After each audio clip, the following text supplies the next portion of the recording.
Welcome to the AI Research Roundup. I'm Alex. Today we're looking at a paper from the Hugging Face trending list, published on August 28, 2025, about 2 days ago. The striking result is that simple, soft-prompted language models can match full graph language models on many tasks, revealing that popular benchmarks often do not truly require joint graph and language reasoning. The paper is titled, "A Graph Talks But Who's Listening? Rethinking Evaluations for Graph Language Models."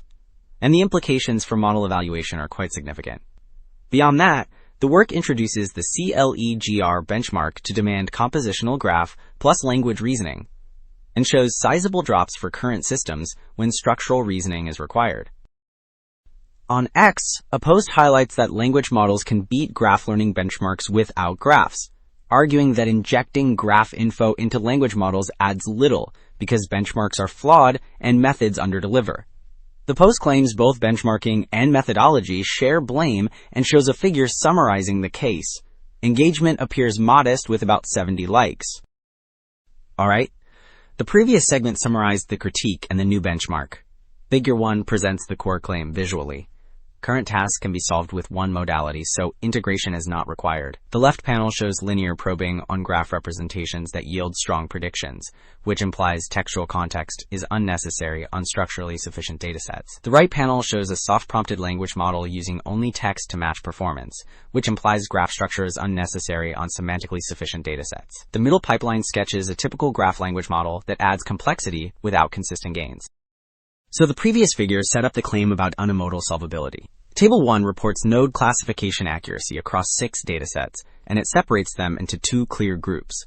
On computers, photo, history, and arXiv, soft-prompted language models closely match graph language models, which signals that text alone suffices. On Quora and CiteSeer, graph neural networks dominate, while soft-prompted language models collapse, so structure drives performance, and language adds little.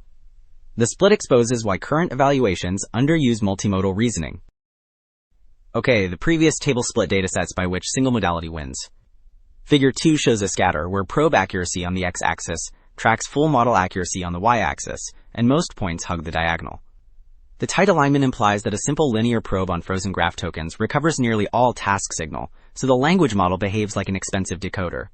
The Pearson correlation near 0.96 underscores that conclusion for Quora and CiteSeer. Alright, the previous figure tied probe accuracy to full performance.